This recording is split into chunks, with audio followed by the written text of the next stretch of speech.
Bismillahilladzi la yadurru ma'asmihi syai'un fil ardi wala fis sama' wa huwas sami'ul alim. Alhamdulillahi rabbil alamin. Alhamdulillahilladzi an'ama 'alaina bi ni'matil iman wal islam. Asyhadu an la ilaha illallah wahdahu la syarikalah. Lahul mulku wa lahul hamdu yuhyi wa yumiitu wa huwa 'ala kulli syai'in qadir. Allahumma shalli 'ala sayyidina Muhammadin al-fatih lima ughliq khatimi lima sabaqa nasiril haqq bil haqq wal hadi ila siratikal mustaqim wa 'ala alihi haqqa qadrihi wa miqdarihi al-'azim. Faqala rabbi shrah li sadri wa yassir li amri wahlul 'uqdatam min lisani yafqahu qawli. Subhanaka la ilma lana illa ma 'allamtana innaka antal alimul hakim. Subhanaka la ilma lana illa ma 'allamtana innaka antal alimul hakim. Subhanaka la ilma lana illa ma 'allamtana innaka antal alimul hakim. Amma ba'du. Wa fil bab al-khamis fi adab hamilil Quran. Kemudian masuk kepada fasal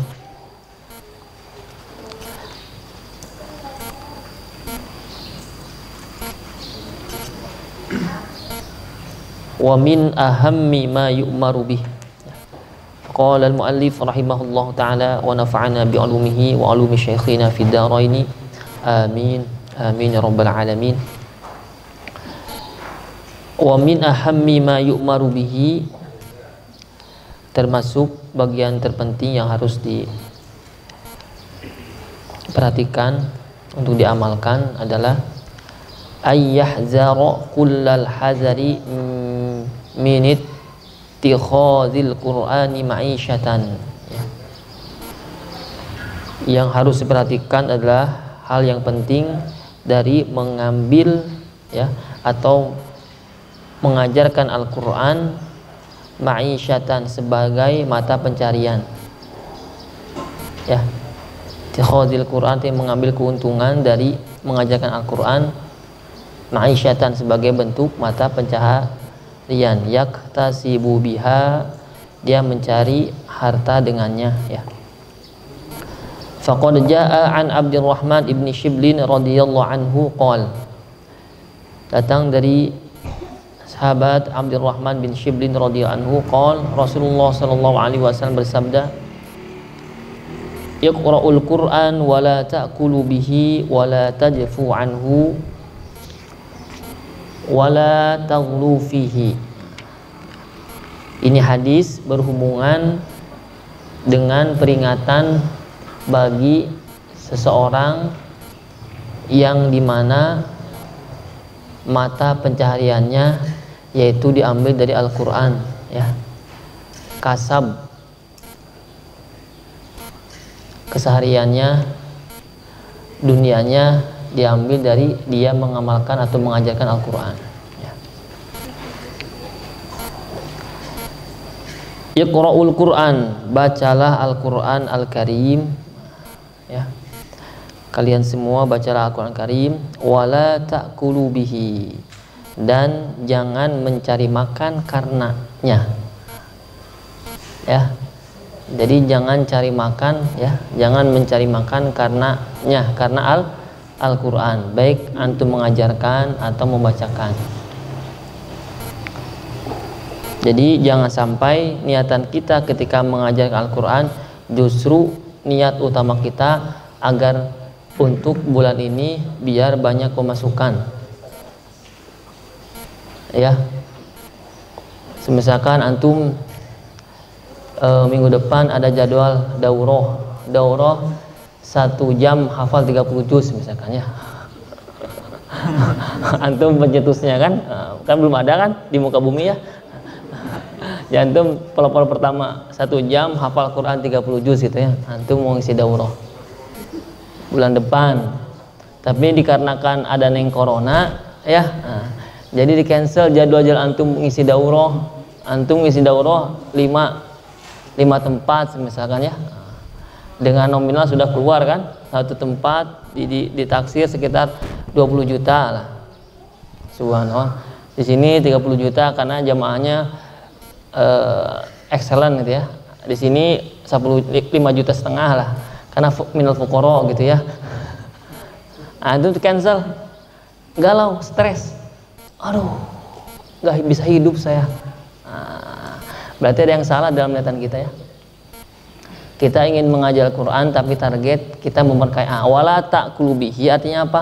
Memperkaya. Dalam kitab Faidul Qadir ya, syarahnya Jami'us Shaghir ya, dikatakan bahwasanya Iqra'ul Quran wala ta'kulu bihi di sini adalah wala taj'alu sababan lil istiktsari dunya ya. Jadi maksud dari wala ta'kulu bihi di sini adalah wala taj'alu ya, sababan artinya janganlah engkau menjadikan Al-Qur'an gitu sababan sebagai sebab, sebagai pelantara lil istiktsari dunya, untuk memperkaya masalah dunia, memperbanyak harta dunia. Itu yang salah.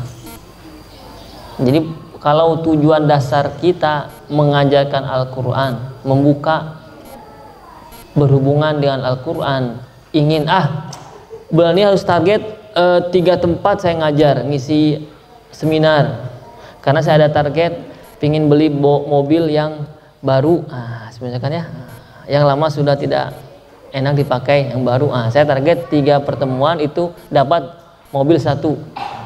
Keren subhanallah, daurahnya banyak. Itu Al-Quran menjadi sebab lil istiktsari ad-dunya, untuk memperbanyak, untuk memperluas masalah dunia. Itu salah ya, ditentang oleh Rasulullah SAW. Tapi kalau misalkan kita ngajar, memang saya ngajar lillahi ta'ala ya, tapi sudah ada nominal, tapi bukan kita yang memberikan syarat, itu beda lagi ya. Saya ngajar misalkan saya ngajar di satu tempat, saya tidak pernah mematok harga. Antum ngajar satu tempat, antum tidak pernah mematok harga. Kalau antum ngaji sama saya selesai 20 juta lah, 1 qiraat misalkan, atau 10 qiraat ngaji, ada uang kita jalan ngaji, tidak ada uang tidak jalan ngaji, apalagi tidak ada sanad tanpa bayar selesai. Itu artinya itu jadi sabab lil istiktsar dunya, memperbanyak harta itu salah. Tapi kalau kita ngajar di satu instansi, kalau kita mengamalkan ilmu di manapun tempatnya, bukan niat jadi syarat saya akan ngajar ketika nominal uang sudah ada sekian. Itu yang jadi masalah, jadi sebab. Saya tidak akan ngasih sertifikat kajian ini, saya tidak akan ngasih sanad Al-Quran ini tanpa yang ngajinya sudah lunas bayar cicilan untuk sanad. Sedangkan sanadnya 2 juta, boleh dicicil sampai ketika dalam mengaji ya, dicicil. Ngaji selesai, karena belum selesai cicilan, nggak ada sanad. Itu yang salah, jadi sebab. Itu yang salah ya. Tapi kalau emang kita tidak ada ikatan di awal, jadi syarat utama, itu tidak jadi masalah ya. Intinya, jadi jangan tumpuan hidup kita di Al-Qur'an. Maka untuk Al-Qur'an untuk mengajar Quran kalau bisa punya bisnis ya. Bisnis apa lah ya, bisnis apa gitu ya. Insya Allah ya, bisnis atau punya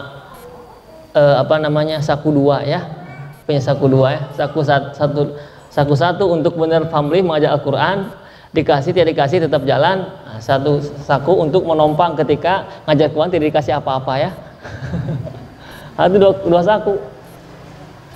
Antum ngajar di kampung itu tidak ada nominal, yang ada hatur nuhun Ustaz, terima kasih, atau mungkin kalau di Subang mungkin gana 1 karung ya. Tidak ada nominal. Saya pernah ngisi di daerah apa tuh di sini tuh. Ada itu di Subang Asipati di belakang siapa? Kumpai, saya pernah diminta ngisi di Kumpai. Ngisi tausiah tapi ya ceramah. Nominal tidak keluar kan? Nominal mungkin ada lah, tapi tidak keluar ya. Tapi dia dianterin, saya pakai mobil dianterin ke rumah, tapi bagasi mobil penuh. Ada nanas, ada wajit, ada dan sebagai berkat. Tidak ada nominal yang keluar ya. Artinya benar dituntut untuk pamrih karena Allah Subhanahu wa ta'ala. Maka diusahakan sebisa mungkin kalau bisa kalau bisa kita ketika mengajar Al-Quran harus punya saku dua ya. Artinya jangan mengandalkan dunia kita dari Al-Quran yang kita ajarkan. Nah, kalau kita benar-benar karena Allah Subhanahu wa Ta'ala, ini perdagangannya kita bersama Allah. Kalau kita berhubungan perdagangan dengan Allah Subhanahu wa Ta'ala, ikhlas karena Allah, Allah akan ngasih nominal yang tidak disangka-sangka oleh kita semua. Itu janji Allah Subhanahu wa Ta'ala. Jika kita benar bermuamalah dengan Al-Quran, mengajarkannya karena Allah Subhanahu wa Ta'ala. Banyak keajaiban yang tidak disangka-sangka. Saya pribadi, ini pengalaman pribadi, saya pribadi alhamdulillah banyak merasakan kenikmatan ya yang tidak disangka-sangka. Amazing pokoknya ya. Dan ini saya sering dengar nasihat ini dari guru saya pas ketika saya masih di Pekalongan. Pondok ketiga Quran saya di Indonesia ada di Pekalongan bersama Kiai Haji Juhdi Agus Al-Hafidh rahimahullah ta'ala rahmatan wasi'ah, wafat di 2015 kurang lebih ya, atau 16 lupa. Beliau suka nasihati saya, jangan cemas ya. Ora apa bahasa Jawa, ojo mesu-mesu, ojo kelalen, pokoknya ojo-ojoan lah ya, tidak boleh cemas, tidak boleh risau, tidak boleh apa-apa. Ketika hidup bersama insya Allah Allah mencukupi segalanya. Itu beliau berbicara sesuai real, karena ketika selesai setoran beliau dapat tiket, cek apa tuh, bukti, tanda bukti bahwasanya beliau sudah didaftarkan haji tahun depan, beliau sama istrinya. Ketika belum begitu, betul ada yang datang, nggak tahu, beliau nggak kenal juga, ada yang datang ngasih cek tulisan bahwasanya tahun depan dia sudah beliau terdaftar berangkat haji. Beliau baru berbicara tadi ya, maka beliau nasihati dengan berkaca-kaca air mata. Kenapa? Karena sungguh real yang beliau rasakan. Kita yang melihat, subhanallah, emang indah sekali hidup dengan Al-Quran ketika benar-benar karena Allah Subhanahu wa Ta'ala. Terus beliau juga motornya durutut, motor tahun 70-an lah, motor Supra X yang putih itu, ada putih hitam terus ini putih ya sayapnya itu. Beliau tiap subuh itu suka sholat jamaah, tapi di daerah kota, dari rumah beliau ke kota itu sekitar setengah jam, 15 menit lebih lah. Itu pakai motor durutut yang bawa santri seangkatan saya, namanya Mas Mahmud ya, Mahfuz. Beliau gendut double badannya, 3 double badannya, gendut sekali. Kiainya kurus kan, motor durutut, itu kayak mau reot ya kiai itu. Nggak apa-apa, sabar ya, lihat abah mau motor biasa, alhamdulillah. Tapi Allah ini ternyata nggak lama, alhamdulillah Allah kasih motor yang baru. Ada yang ngasih Supra X yang baru tuh apa, yang Z ya, yang 2007 itu udah wow kan. Itu ada yang datang. Artinya saya banyak melihat kepada sosok yang benar-benar dekat dengan Al-Quran, pemilikan Allah Subhanahu wa Ta'ala. Allah berikan.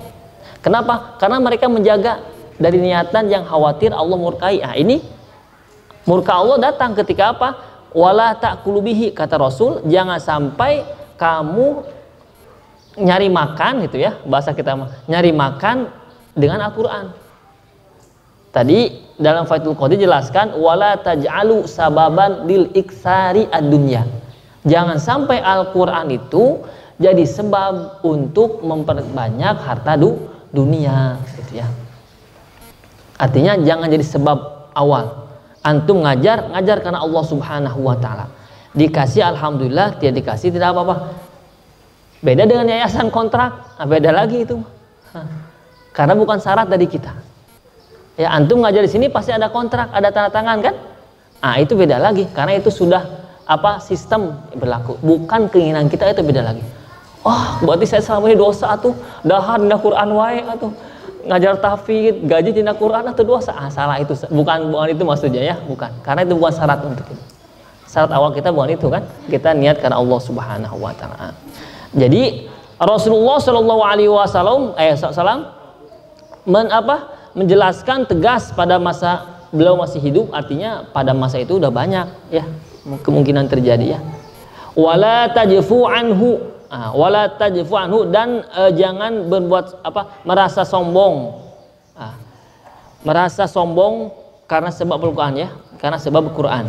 Atau wala tabta'idu, jangan merasa takabur, jangan merasa menyombongkan diri karena sebab Al-Qur'an.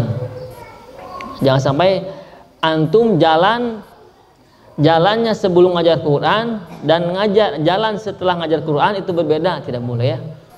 Petenteng tahu petenteng? Awas cium tangan yang guru Quran cium tangan tidak boleh ya. Nah, sebenarnya ya. Jangan sampai merubah sikap kita ketika belum ngajar atau antum belum jadi ustaz jadi darah tinggi ya. Bukan dari tinggi sifatnya tidak boleh ya. Yang terakhir wala taghlu fi, jangan tidak boleh berlebihan ya. Bahkan ulama ada mentafsirkan wala tajfu anhu, jangan sombong atau jangan meninggalkan, wala tatruku min tilawatihi, jangan meninggalkan dari istiqomah dalam membacanya. Itu maksud dari tajfu anhu itu sombong di sana. Dia merasa jadi ustadz, dia merasa sudah ngajar Quran, dia merasa sudah hafal Quran, tapi meninggalkan istiqomah dalam tilawah, itu pun masuk dari singgungan wala tajfu anhu. Saya mah sudah hafal Qurannya, mungkin lagi tidak perlu murojaah. Itu termasuk wala tajfu anhu. Saya sudah jadi guru menyimak Al-Quran, tidak mesti saya harus menyimakkan lagi bacaan saya. Itu wala tajfu anhu, kecuali benar kita bisa menjaga. Maka yang untuk penghafal Quran, yang punya hafal Quran itu 3 sikap yang harus kita kerjakan agar selamanya terjaga hafalannya kan.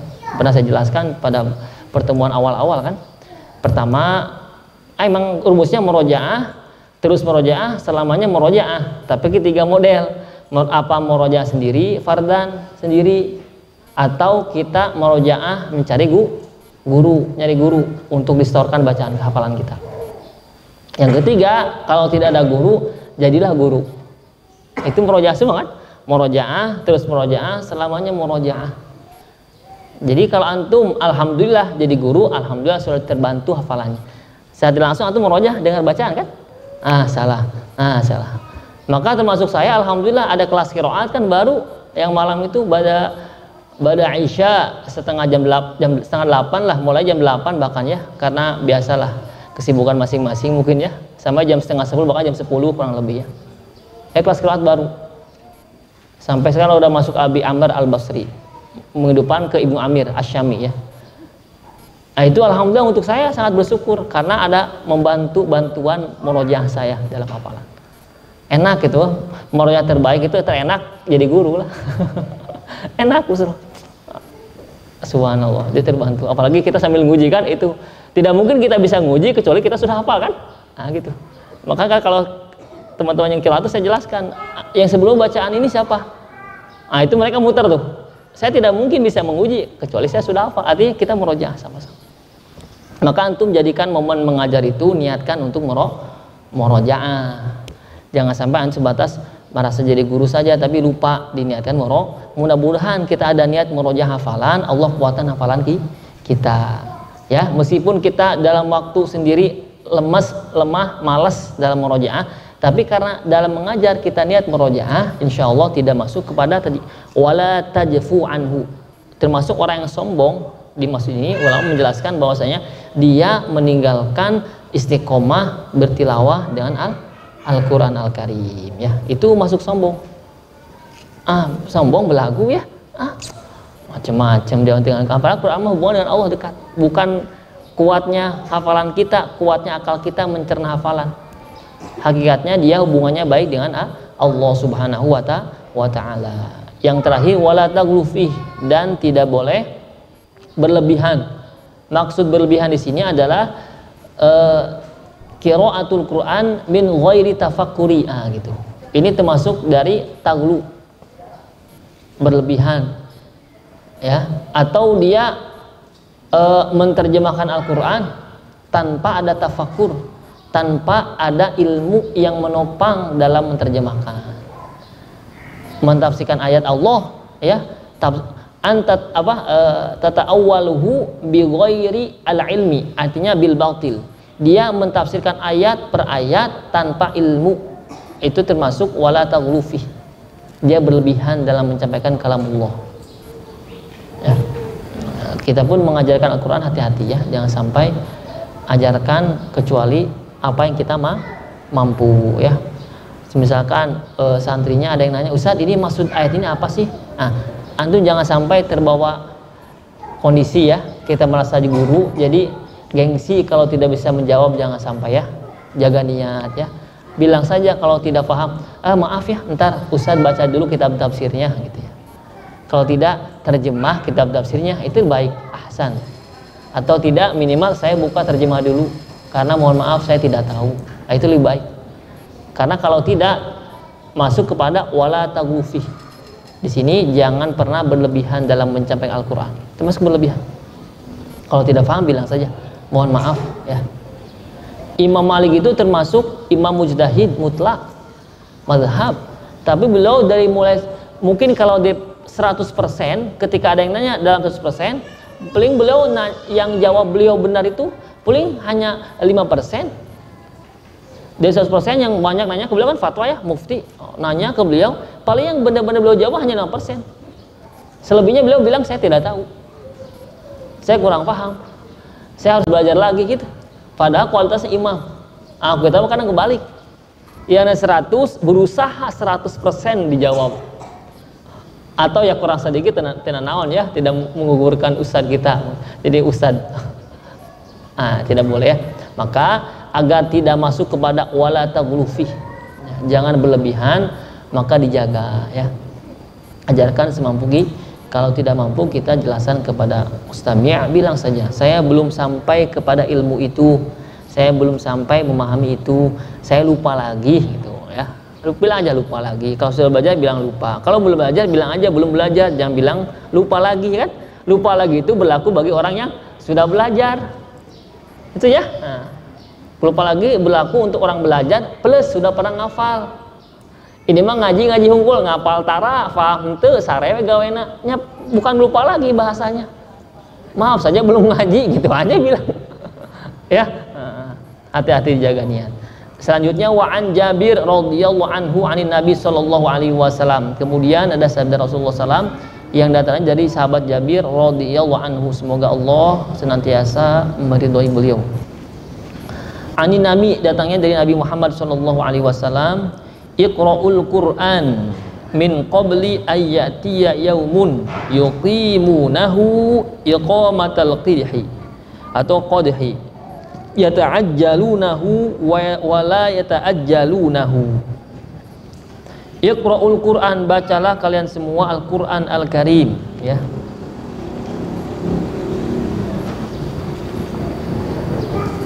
Min qabli ayyatiya qaumun, sebelum akan datangnya satu kaum, yuqimunahu iqamatal qadhi atau qidhi, di mana mereka membacakan Al-Qur'an ya, atau mengamalkan Al-Qur'an iqamatal qadhi atau iqamatal qidhi, seperti pengamalan yang bentuknya candaan. Al-qidhi itu candaan. Apa? Jadi Quran itu sebagai bahan canda, sebagai bahan olok-olok.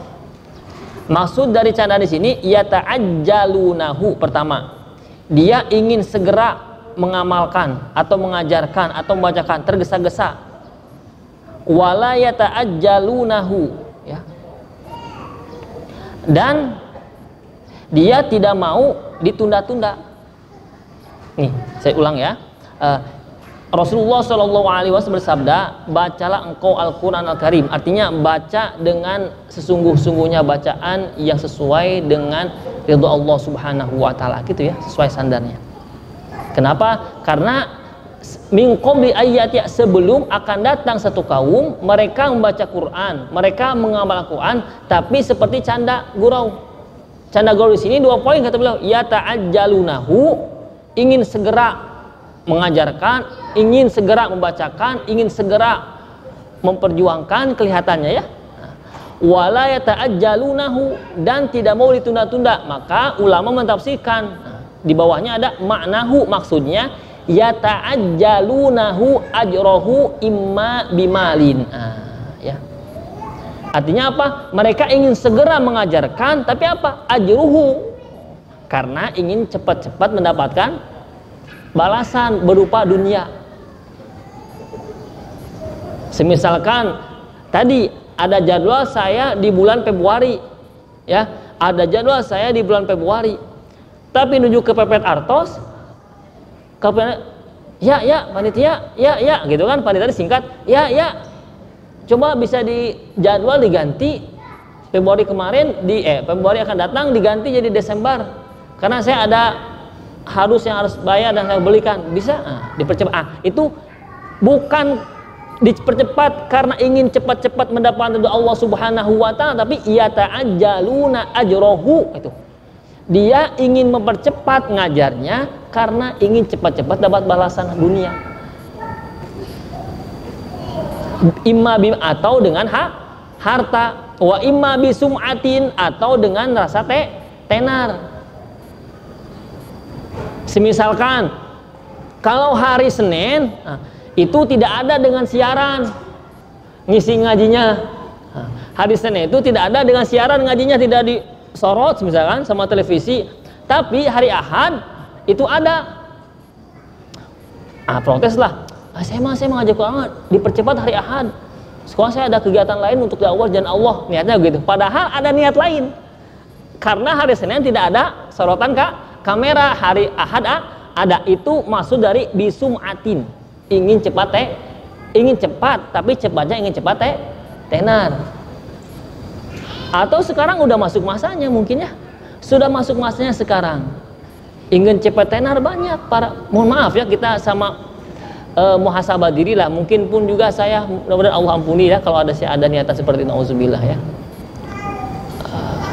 Sekarang sering ada kita temukan kan banner-banner, pamflet-pamflet, mohon maaf ya, pamflet-pamflet di mana para asatid, para masyaikh mencantumkan semua detail-detailnya. Misalkan selesai ini, sanadnya 20, yang satu 20 pokoknya tertinggi sampai ke 1 dari Rasul, makanya tidak mungkin ya ke 20 sekian dari Rasul. Jika itu bukan keinginan dari pemateri, itu lepas dari tanggung jawab ya. Tapi kemungkinan khawatir ada niatan dari para asatid yang memang ingin dicantumkan. Agar apa? Karena itu menjual, betul ya, sangat menjual.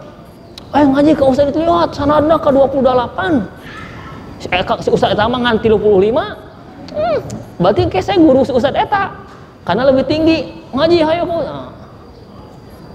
lihat Ustaz itu mah saya khawatir husnudon saya mah itu bukan keinginan para asatid tapi panitia kan.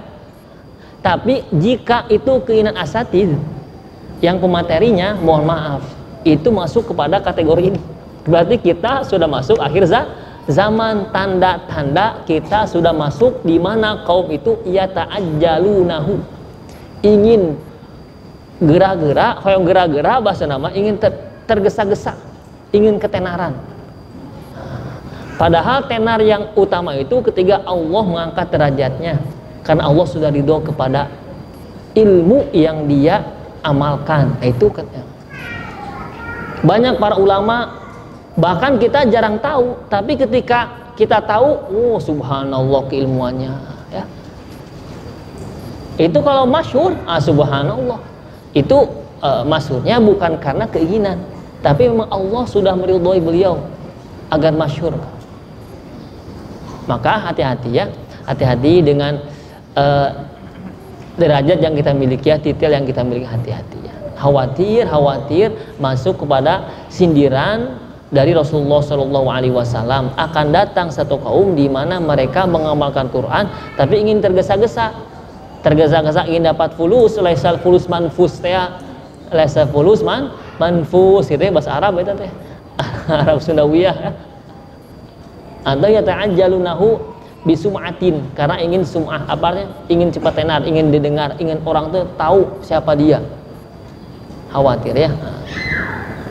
Atau walayat, maka karena sebab itu walayat ta'ajjal, tidak mau ditunda, ingin cepat. Ingin cepat segera-segera. Ya, karena tahu ini kalau saya ngisi di satu ini, kalau ditunda lagi, saya tidak akan mungkin ada kesempatan yang emas seperti ini.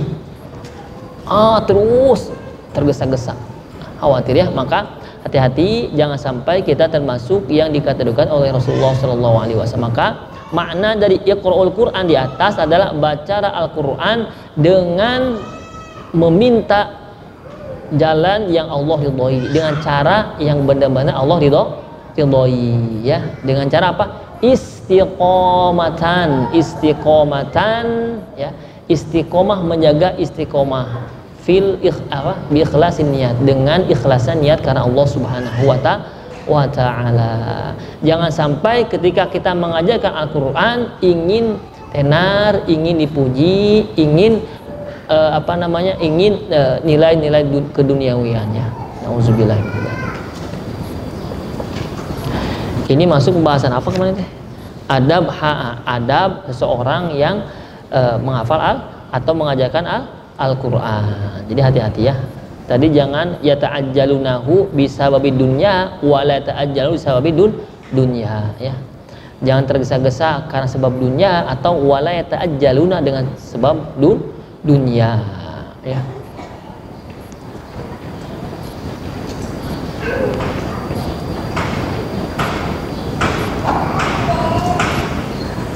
Selanjutnya wa an Fudail ibni Amrin radhiyallahu anhu, datangnya dari Fudail bin Amr radhiyallahu anhu, semoga Allah Subhanahu wa taala senantiasa meridhai beliau, ya.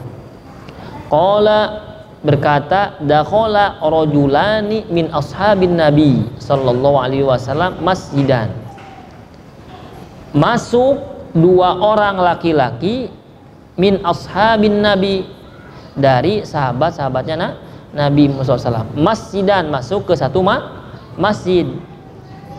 Falamma sallamal imam, maka ketika si imam sudah salam, artinya sudah sholatnya, assalamualaikum warahmatullah, assalamualaikum warahmatullah, qoma rajulun, ya, fatala ayatin, maka berdiri satu laki-laki, fatala ayatin, dan membacakan ayat-ayat Allah minal Quran, dari Al-Quran Allah Subhanahu wa taala.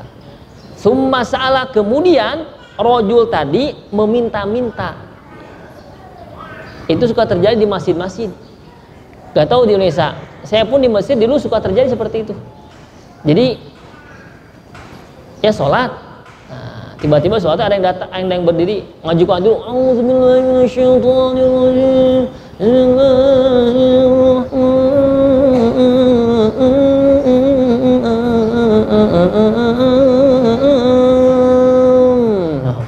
beres ngaji, sadaqallahul azim, minta duit mana gitu ya. Ada yang mengaji begitu, ternyata setelahnya apa tadi? Pak? Summa sa'ala, kemudian dia meminta-minta dengan bacaannya. Itu terjadi zaman Rasul, ya. Ini jadi pada masa Rasul terjadi. Ayah sahabat begitu. Jadi ada dua sahabat masuk ke masjid, ya.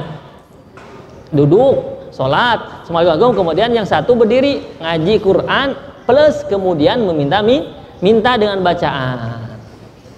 Faqala ahduma, kemudian ada yang berkata dari dua tadi sahabat tadi, ya. Gimana? Innalillahi wa inna ilaihi raji'un, jenah. Astagfirullah, la haula wala quwata illa billahil azim, gitu ya.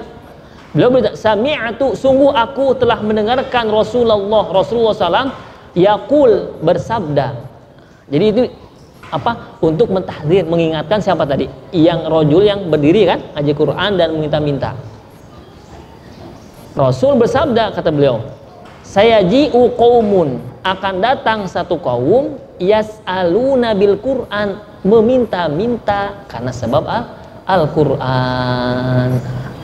Mohon maaf, termasuk kalau kita ada acara, mohon maaf, undang kori, kalau korinya tidak, kata saya, kalau korinya tidak mematok harga, ya, kori tidak mematok harga, tapi yang mengundang itu ngasihnya 20 juta, itu tidak masalah.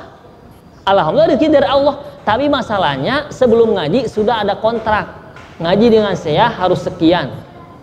Kalau tidak, saya tidak akan ngaji. Karena suara saya mahal. Atuh dah lagi pecikan. Sebenarnya dahar juga minyaknya. Saya kalau makan minyak-minyakan itu tidak masuk kalau minyaknya tidak minyak zaitun. Jadi masaknya harus pakai zaitun. Nah, terus Ustaz gimana minumnya pun harus air zam-zam. Maka suara yang saya keluarkan itu mahal, 20 juta minimal. Semisalkan ya. Gitu ya. Jadi kalau mau suaranya bagus, minyaknya pakai minyak zaitun ya. Itu yas'aluna bil Qur'an. Meskipun mereka ketika ngaji gak minta-minta ya, tidak minta-minta, tapi di awal sudah jelas nominal, mohon maaf. Itu hakikatnya apa yang dia aji, apa yang dia baca itu meminta-minta harta karena sebab Al-Qur'an ya. Faman sa'ala bil Qur'an, dan barang siapa yang meminta karena sebab Al-Qur'an yang dia baca atau yang diajarkan, maka fala tu'tu, kata Rasul ya, maka jangan pernah dikasih. Tong dibere hare-hare weh masing-masing. Di Mesir mah saya awal ke Mesir, oh keren sekali ini. Kenapa nangis? Tong di Ciwitan atuh ce. Ciwitan ya. Di Mesir ada, mohon maaf, pengemis itu sebelum tanggal suka ada pengemis tapi ngaji Quran. Oh, meskipun bacaannya salah, kadang ayat ini ngajok ke ayat 20. Tapi ini betul. Sampai bawa tongkat, sampai ada keropak di bawahnya. Hagalilah tuh, ya kasihlah. Nah, itu ini udah ditahdid, nggak boleh. Di sama tidak ada ya ayat. Ada tidak pengemis yang dengan baca Quran? Ada tidak? Kalau tidak ada, alhamdulillah masih selamat dari antara kita ya. Nggak, berarti bagusnya nih jenggon gitu ya. Itu lebih karena dia tidak memperjualkan Al-Quran kan? Dia nggak gonjeng-gonjeng. Nah dunia kan gonjeng-gonjeng wajar, nyari kasam. Gonjeng-gonjeng apa tuh? Gitar. Gonjeng-gonjeng. Tapi tidak dengan tilawah itu bagaimanapun lebih baik karena ada tahdzir, ada peringatan dari Rasul. Kalau kita nyari uang itu deh, ngemis karena Al-Qur'an. A'udzubillahi minasyaitonirrajim. Bismillah. Gitu ngaji. Begitu ngaji selesai, mohon maaf Bu, sumbangannya buat suara saya biar terus segar gitu ya. Itu tidak boleh. Kita lihat kan itu lebih baik ya. Kalau kita lihat, keren nih ngaji Quran, ngasih karena Quran yang dibaca pahala secara ini gitu ya, tapi justru itu bertentangan dengan sabda Rasulullah SAW. Ada panu gitar mani mere atau ngaji Quran itu mah. Tapi Rasul melihat fala tu'tu, jangan dikasih. Tuh dikasih. Kenapa? Karena salah cara. Jadi Quran dijual beli itu salah cara ya. Di Indonesia sama kayak saya belum pernah menemukan. Emang ada antum Ustaz Harun? Ada pernah menemukan? Nemu di bus di Giwing tuh. Oh, Jakarta. Itu salah ya? Salah. Wa hadza al-isnad munqati'un. Dan sanadnya munqati'. Munqati' itu apa? Terputus. Dalam masalah sanad munqati' itu ada empat macam. Ini saya bahas sedikit ya di mustalah hadis. Munqati'-nya ada mursalan, mu'allaqan, terus mu'dhalan, kemudian munqati'an. Ada 4 model. Jadi yang terpotong, yang hilang sanad itu dalam ilmu mustalah hadis ada 4. Ada mursal. Apa nih? Mu'allaq. Ada lagi mu'dhal. Kemudian apa? Munqati'. Mursalan, hadis mursal, suka ada hadis mursal. Artinya apa? Ada salah satu sahabat yang meriwayatkan dihilangkan. Ya. Jadi langsung ke qala Rasulullah SAW itu perkataannya tabi'in. Sahabatnya dihilang, itu mursal. Artinya ada jalur sanad satu ya yang meriwayatkan sanad hadisnya dihilangkan tapi dari sahabat. Itu sebutnya apa? Mursal. Mursal sahabat. Ada juga mursal tabi'i. Jadi setelahnya tabi'i dihilangkan. Sahabat hilang, tabi'in hilang. Hukumnya gimana? Itu kalau mursalnya hilangnya sahabat, nih lihat. Mursalnya hilangnya sahabat, maka sepakat ulama tetap dia sahih kadarnya. Kenapa? Karena sahabat itu sepakat ulama dobtur ruwah wa adalatul ruwah, dobit dan adil sahabat. Tara ngabohong, tara ngawadul, cerdas, tokcer hafalana. Mohon maaf, tapi yang hilang saya yang meriwayatkan, mohon maaf, itu mah langsung maudhu, merenya palsu eta mah. Karena mungkin kalau kita mah ya kadang lupa, kadang ada bohong ya. Nah, kalau sahabat mah boleh. Jadi meskipun hilang sahabatnya ya dalam riwayat hadis itu boleh diambil sahih bisa jadi. Karena sahabat itu dhabtur rawah wa adalatur rawah, adil ya. Itu mursal. Kemudian apa? Mu'allaq. Kalau mu'allaq yang dihilangkannya rawi awal rawi yang meriwayatkan paling bawah. Ya, misalkan Imam Bukhari menghilangkan satu gurunya langsung ke gurunya. Imam Bukhari punya guru, gurunya punya guru. Nah, mu'allaq itu menghilangkan gurunya Imam Bukhari. Sebutnya apa? Mu'allaq itu awal jalur sanad ya dari bawah. Itu mu'allaq sebutnya. Kalau mursal itu dari atas, rawil a'la dari atas. Kalau apalagi tuh? Tadi apa? Mu'dhal itu hilang 1-2 riwayat ya, 1 atau sampai 2 riwayat dengan cara mutataliyah, berurutan hilangnya, urut hilangnya. Kalau munqati' itu bahasanya menghilang 2 sampai 3 tapi tidak berurutan. Itu dalam. Itu mustalah hadis ya. Kebayang kan? Insyaallah. Itu munqati'. Maksud dari munqati' ada 3. Ada 4, mursal, terus mu'allaq, terus mu'dhal, terus munqati'. Nah itu. Kalau bisa antum ngajar hadis riwayat hadis, contoh sekalipun antum mengajar Arba'in Nawawi, itu hadis riwayatan ya, riwayat hadis, diusahakan kalau bisa mah pernah ngaji itu mustalah hadis, mustalah hadis, kaidah hadis, mustalah hadis, ilmu hadis, kalau bisa mah ya diusahakan biar lebih hati-hati ya, baru mengkaji riwayatnya. Termasuk qiraat demikian, di riwayatnya pelajari baru riwayatnya, karena ada ilmu yang menopang ya. Kemudian wa amma akhdhul ujrati ala ta'limil Qur'an. Adapun ya, ngambil ujroh, ngambil apa ujrohnya? Ngambil upah dari mengajarkan Al-Qur'an. Nah, ini dibahas lagi di sini. Adapun ngambil ujroh ya, ketika dalam mengajar Al-Qur'an, faqad ikhtalafal ulama fi. Sungguh para ulama ikhtilaf. Ini Imam Nawawi yang menjelaskan ya. Imam Nawawi menjelaskan bahwasanya ikhtilaf ulama ya bagi seseorang yang mengambil ujroh dalam mengajarkan Al-Qur'an. Fahakal Imamu Abu Sulaiman Al-Khattabi mana'a akhdhil ujroh. Dihikayatkan, diriwayatkan dari Imam Abu Sulaiman Al-Khattabi bahwasanya ini dari Hanafi kalau tidak salah ya. Dilarang mengambil ujroh dari mengajarkan Al-Qur'an ya.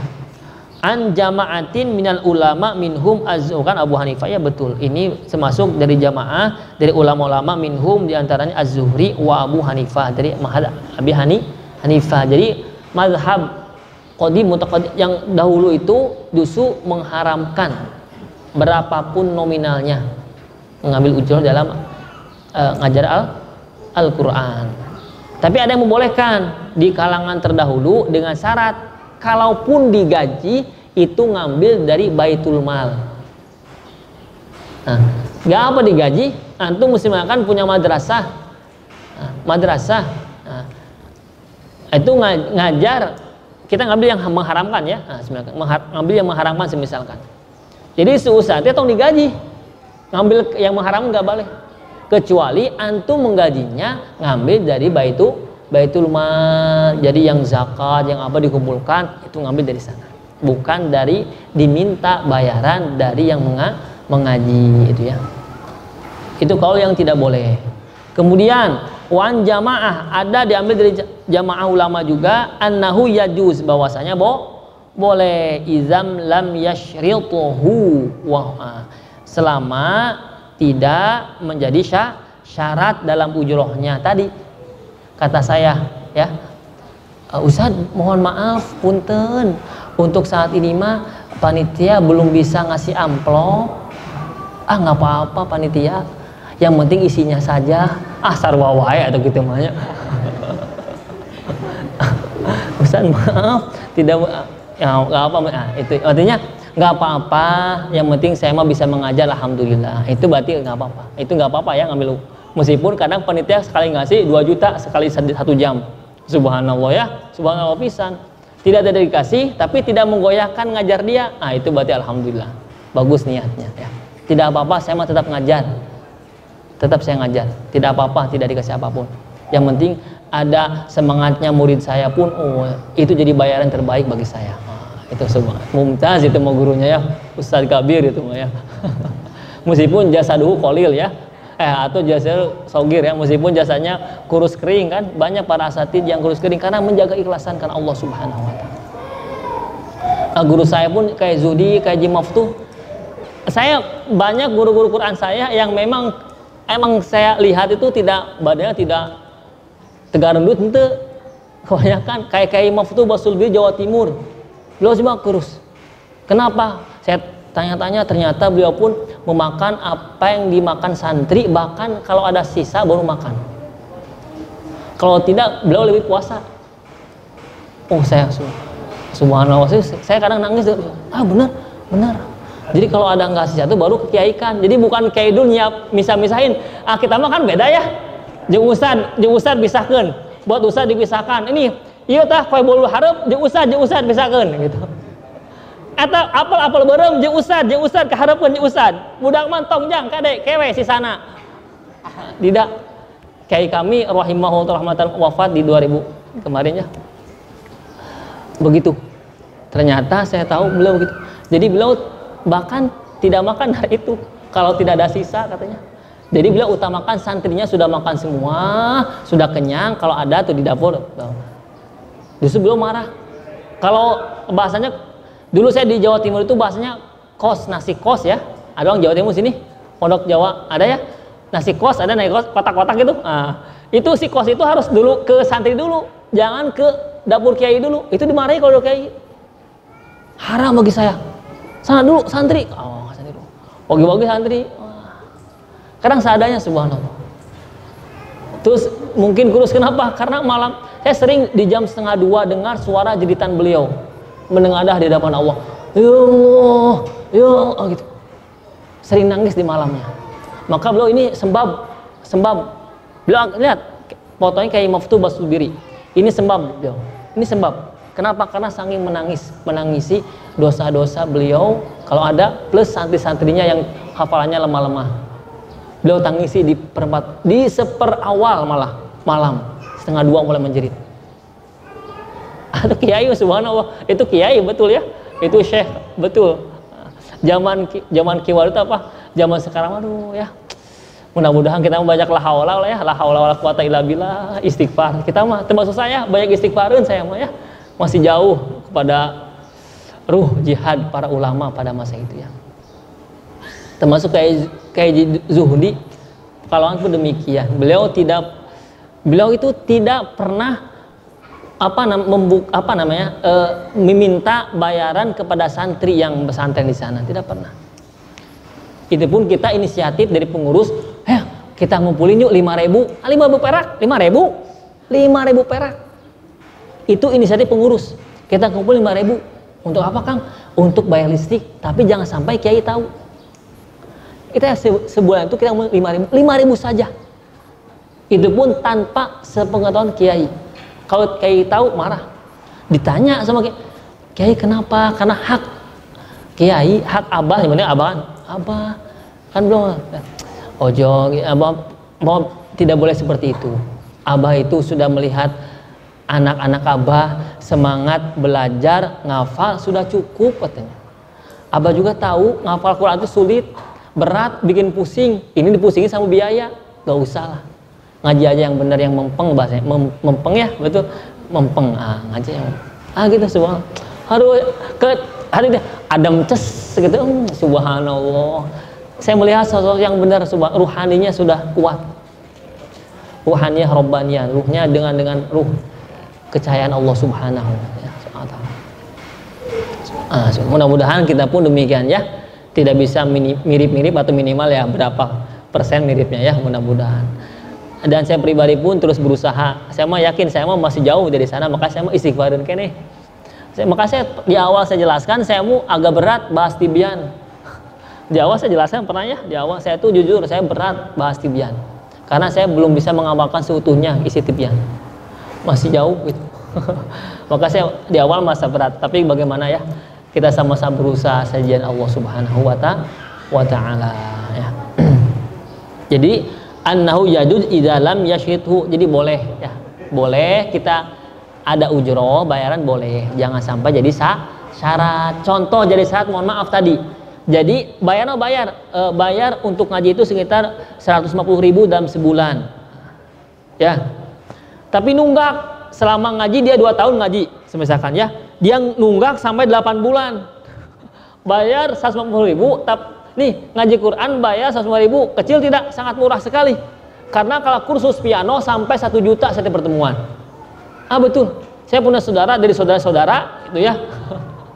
Itu kursus piano sampai 1 juta setiap pertemuan. Ini Quran 1 bulan 150.000, bahkan di kampung banyak masih 25.000, masih banyak 1.500. Itu ditunggal sampai 8 bulan. Ditunggang 8 bulan bayar subhanallah. Tidak apa bayar. Ketika dia mau wisuda, artinya dia wisuda, penerimaan sanad dan sebagainya, dicek sama panitia. Ustad, ini nunggak, santri ini nunggak 8 bulan, kumaha sanad dibere tong? Haram tong. Da aing ngajan mah ku kesang, kudu nyatu, kudu dahar ya. Kudu harus minum saya. Masa 8 bulan nunggak? Itu bisa beres sanad, nggak boleh ngasih sanad. Kalau seperti itu keluar dari yang mengajar itu haram uangnya, karena mensyaratkan. Coba tanya baik-baik, Jang, kenapa belum bayar dalam bulan? Nangis dia. Kenapa? Tengah jauh curi gue. Ustaz, jujur saya mah ada jajan juga, kadang nggak ada uang. Gue mau buat, udah gratis. Kenapa nggak bilang dari dulu gratis? Malah saya mau Ustaz saya kasih. Ustaz kasih kalau nggak punya uang gitu kan. Kalau begitu mumtaz Ustaznya. Jadi artinya ketika kita bukan nominal bayar, jangan jadi syarat untuk mereka yang mendapatkan sanad ya atau wisudanya boleh. Kalau tidak udah ikhlas saja udah. Jadi tidak mensyaratkan. Wa qaulu Hasan Al-Basri wa Sya'bi wa Ibnu Sirin, itu pendapatnya Imam Hasan Basri wa Sya'bi wa Ibnu Sirin. Wa dhahaba Atha wa Malik wa Syafi'i wa akharun ila jawaziha. Kemudian mazhabnya Imam Atha, Imam Malik, Imam Asy-Syafi'i wa akharuna dan yang lainnya mutakhirin ila jawaziha, dalam boleh menghukumi hukumnya mengambil ujroh untuk mengajar Al-Qur'an. Idza syaratahu wastajarahu ijaratan sahihatan, jika sesuai dengan syarat dan akad yang benar sesuai syarat ijazah dalam mengajarkan Al-Qur'an. Nanti Imam As-Suyuti dalam Itqonnya seperti itu. Jadi boleh ngambil ujroh, jangan jadi syarat. Ya. Ya, artinya yang tidak mampu jadi tidak ngaji karena tidak mampu bayar 150.000, itu salah. Maka alhamdulillah di Asifamaya gratis yang duafa, yang fuqara ya, minal masakin wal fuqara gitu gratis di sini. Dah henteu tuh miskin dah beunghar aya artosna di tuh bayar weh. Di Asifamaya yang duafa yang tidak bayar ya. Yang duafa sesuai akad apa? Yang duafa, yang lemah, yang mau ngaji gratis itu subah mumtaz berarti Asifamah. Bukan yang tidak mampu, yang mampu pun gratis, padahal yang mampu bayar saja untuk menguatkan yang tidak mampu. Jadi dia ngafal pahala, harta pun berpahala ya, subhanallah. Alhamdulillah ya, itu boleh. Jazakum. Sedikit lagi lah ya. Wahtaja man man'aha bihadis Ubadah ibn Samit. Adapun hujah bagi para imam yang melarang atau mengharamkan ngambil ujroh, yaitu ngambil dari hadis Ubadah ibnu Somit, annahu 'allama rujulan min ahli suffah ya al-Qur'ana fa ahda lahu qausan. Ngambil dari hadis Rasulullah SAW karena ada salah satu laki-laki yang mengajarkan Al-Qur'an dari ahli suffah ya. Fa ahda lahu qausan, terus dikasihlah hadiah dari seorang yang diajarkan. Hadiah apa? Qausan. Qausan tuh gelas piala gitu lah, kayak piala. Dari mata juga panah dari emas, dari apa? Perak gitu ya. Dikasih hadiah pokoknya ya. Faqala lahun nabi, Rasul lihat, Rasul bersabda, in sarroka an tutawwaqo biha tauqon min narin fa'aqbalha. Jika hal itu membuatmu lebih berbahagia ya, anta tawwaqo biha tauqon, maka siap-siaplah engkau akan dituangkan ya, tuangan apa? Lahar dari api neraka. Fa'aqbaluha, maka terimalah hadiah itu. Jadi kalau engkau bahagia dengan hadiah tersebut, silakan ambil aja. Tapi harus siap kata beliau. Harus siap entar di akhirat antum dituangkan oleh laharnya api neraka. Ini hadis dalil bagi siapa yang melarangnya ngambil ujroh Al-Qur'an. Wa huwa hadisun masyhurun rawahu Abu Dawud wa ghairuhu wa bi asarin katsiratin anis salaf. Ini hadis yang masyhur ya. Wa ajaba, ini lihat, ini metodologi para ulama salaf ya, ketika ada ikhtilaf di kalangan para ulama. Jadi ikhtilaf keluarkan hukumnya masing-masing, kemudian saling muqaronah, saling berbagi hujah, tidak berbagi kebencian, menghujah kebencian, goreng usah detama, tong diturutan. Ada kieu eta mah, astagfirullahaladzim. Jangan begitu, ustaz itu mah suka gini, tidak boleh. Ulama salaf lihat, berbeda pendapat, tidak saling menguji kan? Tidak saling menghina, mengeluarkan hujah. Kan indah, ilmiah berarti kan? Kan. Tadi yang melarang mengeluarkan hujah. Ada hadis bahwasanya ketika seorang ngambil ujroh hadiah dari yang diajarkannya, itu apa? Tadi akan Allah tuangkan api neraka, lahar neraka. Wa ajabal mujawizuna, dan menjawab para ulama yang membolehkan. Dijawab dari an hadisi Ubadah bijawabaini, terhadap hadis yang dilontarkan oleh yang melarang tadi dengan dua jawaban. Ahaduhuma, yang pertama jawabannya apa? Anna fi isnadihi maqalan, bahwasanya di dalam sanad hadis tersebut maqalan, ada yang cacat. Ketika ada hadis dalam bentuk cacat sanadnya, maka tidak bisa jadikan hujah dasar. Itu ilmu hadis ya. Kemudian wasani, dan yang kedua, annahu kana tabarru'a bi ta'limihi, bahwasanya di asbabul wurudnya ya, orang yang menerima hadiah itu kana tabarru'a bi ta'limihi, di awal niat dia emang niatnya ingin sedekah dengan ngajarnya gitu. Itu yang jadi masalah. Jadi kisah tadi memang orang tersebut itu niat awalnya tabarru'a bi niatnya sedekah ngajarnya. Falam yastahiqqu syai'an, maka tidak ada hak bagi dia menerima apapun dari yang diajarkannya. Betul ya? Kita niat hadiah, kira-kira Kang, nu kamari mana dibere baju tuh harus bayar 20.000. Kamari hadiah cenah, henteu poho eta mah. Kira-kira bagaimana menurut kita coba? Antum ngasih pakaian kan, ngasih pakaian. Saksinya banyak, tiba-tiba 2 minggu setelahnya bilang, "Mana bayan kemarin pakaian yang antum pakai?" Katanya hadiah, enggak kemarin lupa, pada saksi banyak. Kira-kira gimana itu? Diketok gak sama kita? Ketok cekek weh. Hadiah tapi minta. Maka kata ulama, falam yastahiqqu syai'an, tidak ada hak bagi dia karena niatnya ingin maka hati-hati ya niat ya, awas jangan sampai antum ketika di masyarakat hati-hati ya, di masyarakat, saya mau berkhidmat untuk masyarakat. Kade, khidmat mah tong menta sepeser pun. Jangan mengambil satu peser pun harta dari masyarakat.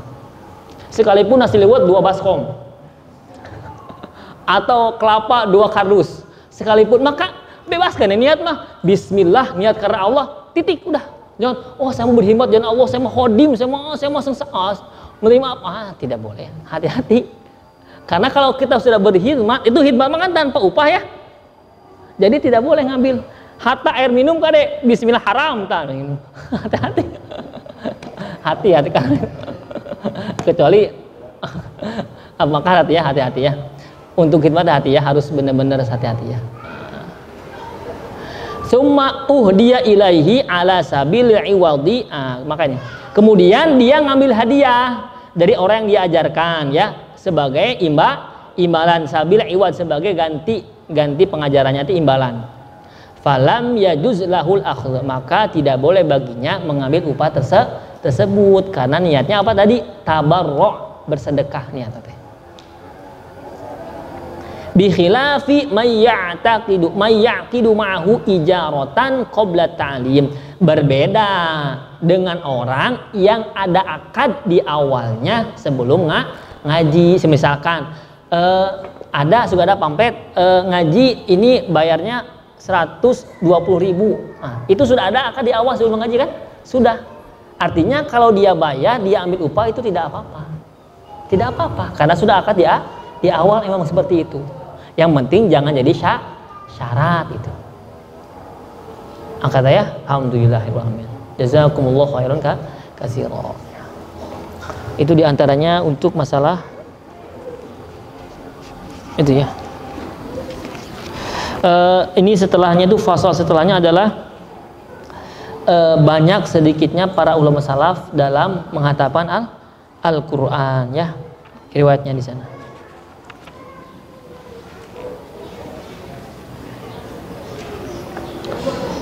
Alhamdulillahirabbil alamin, jazakumullah khairan katsira. Tutup dengan doa.